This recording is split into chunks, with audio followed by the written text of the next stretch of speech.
The film begins with Puss in Boots telling the story of a falling star that fell from the sky and landed in an unknown place.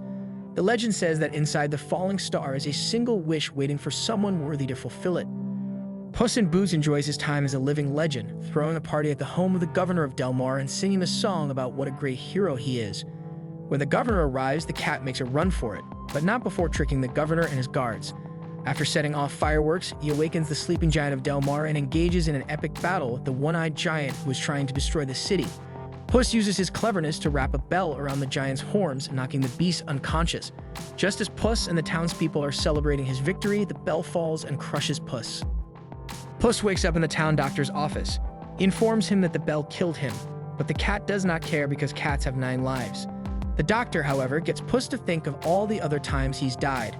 In a bullfight, in a bad poker game, in a fall from a ledge, in burns while baking cookies, in a shot from a cannon, in a big weight, and in an allergic reaction to shellfish. This means that Puss the cat is down to his last life. The doctor suggests that Puss retire from his adventurous life, but Puss is confident that he has nothing to worry about. In a pub, Puss the cat meets the mysterious big bad wolf. He wields 2 scythes, but Puss quickly draws his own sword, only to be disarmed just as quickly. The wolf proves to be one of Puss' most difficult opponents as he is fast and manages to cut Puss with his scythe. Puss escapes and realizes that he fears the wolf and he has no choice but to hang up his boots for good. At the doctor's suggestion, the cat is taken in by a lady cat named Mama Luna. First he buries his boots, hat, and cape as if he himself were dead forever, and then he joins Mama Luna's other cats, who do not like him very much. The cat feels unhappy in his new life as a house cat. Then he meets a little dog who pretends to be a cat. Tomcat names the nameless dog Perrault. Goldilocks and the 3 bears, Papa, Mama, and Baby, make their way near Mama Luna's house because they are bounty hunters looking for Cater for a secret mission. They arrive at Mama Luna's house, break in, and want to know where the cat is. Baby picks up the cat, but since he has grown a beard and is not wearing his costume, Goldie does not recognize him. They find his grave and decide to continue their mission with another plan. Puss overhears them talking about needing him for a heist to steal a map to the Wish Star and that the map is in the hands of Big Jack Horner. Puss decides to return to his heroics and look for the map himself, realizing that he can use his wish on his other lives again. Puss sneaks into Big Jack's mansion, but is followed by Perrault, who thinks he can help Puss. Jack is a collector of various magical artifacts from other tales, and he hopes to use the map to find the wishing star so he can possess all the magic in the world. The cat tries to get hold of the map, but is interrupted by his former flame, Kitty Softpaws. The two fight over the map because Kitty had previously been recruited by Goldie and the bears for the job, but she was going to double-cross them anyway. Plus, she's angry at Puss for a recent betrayal.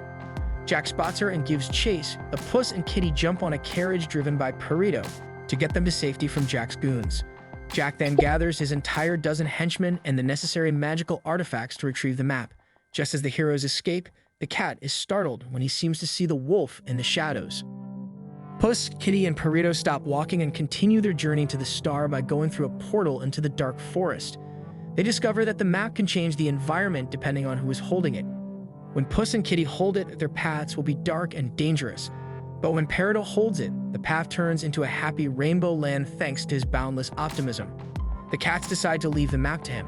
Then they notice that Goldie and the bears are falling down, which forces them to move faster. On their journey, the trio must pass through a pocket full of posies, a field of giant flowers that attack Puss and Kitty, but Perrault, sniffing the flowers, wins them over. As he says, the cats must stop and smell the roses. Goldie and the bears, as well as Jack and his henchmen, also encounter the posies but have less luck, and some of Jack's men are eaten or killed outright, while Goldie and the bears are able to fight their way through. The main trio moves on, with Perrault telling Puss and Kitty his backstory. His original family kept trying to get rid of him because he thought they were pranksters and kept coming back, so they finally managed to get rid of him for good by throwing him into the river in a sock with a rock. While Puss and Kitty are annoyed by his sad story, Perrault sees a silver lining in everything. He ends up running away from the group and into a colorful forest, where Jack and his goons are waiting to grab Perrault. Another fight breaks out after Goldie and the bears show up, and Jack's goons are killed again when he hits them with unicorn horns that make them burst into confetti. During the fight, Goldie and the bears take the map from the trio. Jack also meets a talking cricket who tries to find the good in Jack and be his conscience. It does not work. When the surroundings turn into a darker and scarier forest where he fears the wolf is chasing him, the cat runs away. Perrault finds the cat and tries to comfort him. He confesses to Perrault that he needs the wish to save his life. Puss also explains to Perrault what he did that made Kitty mad at him. He left her at the altar on their wedding day because he felt there was no room for anyone in his adventurous life. Kitty hears Puss regret hurting her, and she decides to help him get back on his feet. When Goldie opens the map, she and the bears are led to their old cabin, where they first found Goldie after she snuck in. An orphan, Goldie never had a real family until the bears took her in. They are ready to grant her wish themselves. Meanwhile, the trio sneaks into the cabin, with the cat managing to steal the map until they are found again. As they try to escape, Goldie takes Perrault hostage as the environment continues to change. Kitty grabs the map and becomes trapped in a giant crystal cave. He shows the map to Kitty so she can track Perrault down while Kater tries to find a way out. Perrault sits there while Goldie and Baby argue and exchange insults, but he tells them they have the perfect family he always wanted. As the bears begin to take a liking to Perrault, Kitty manages to kidnap Perrault and escape. Goldie and the bears get lost trying to find their way back, and an argument ensues in which Goldie says that she wants a real family, meaning a human family. This breaks the bears' hearts, but Mama promises to help Goldie fulfill her wish if it makes her happy. Jack uses his remaining henchmen as a human bridge to the next stop, with all but one of them plummeting to their deaths as he tries to get the wagon across. The cricket realizes that Jack is a terrible human, just as it is flicked off Jack's shoulder. In the cave, the cat talks to his original 8 lives, all of whom seem like smug idiots. He notes that he enjoys his current life with Kitty and Perrault, but his epiphany is interrupted by the appearance of the wolf. He tells Puss that he was there for his previous deaths, and that he is death himself, what's come to take Puss' soul. The cat once again runs away in fear. Puss reaches the place where the star is and begins to say the incantation to grant the wish. Kitty and Perrault show up, and Kitty thinks that Puss is cheating on her again after they talked about sharing the wish. Puss tries to explain that death is after him just as Goldie and the bears show up, as well as Jack and his sidekick. In their struggle to get the map, the star lifts off the ground and creates a force field that spits out people.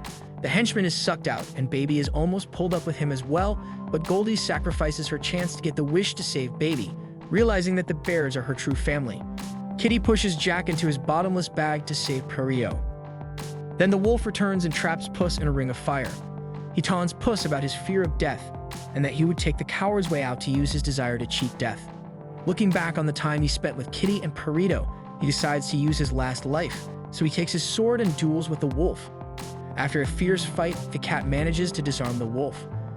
The wolf gets angry, as he had hoped to see Puss as a mischievous hero who is not afraid of death, unlike what he is now, but he decides that he will see Puss again another time. The wolf leaves, but Jack emerges from his pocket after eating the growing cookie. He grabs it and tries to make his wish come true, but Perrault tries to distract him with cute puppy eyes after Kitty shows him how to do it.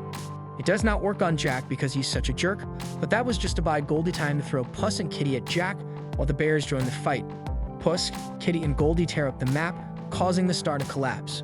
Jack tries to put the map back together, but there is one missing, which is in the hands of the cricket, who uses Jack's phoenix to burn it and completely destroy the map. The star completely collapses and absorbs Jack before shooting back into the sky and exploding. Goldie and the bears separate from Puss and his friends. Perrault decides to keep that name as he is happy to call Puss and Kitty his new family. They sit together and watch the stars. A few days later, the governor wants to go on vacation, but finds that his boat has been stolen, and he knows who did it. Puss, Kitty, and Perrault set sail for new adventures and, as Puss says, to visit old friends. Then the camera pans over to the kingdom far, far away, presumably so Puss can visit a certain evil green ogre.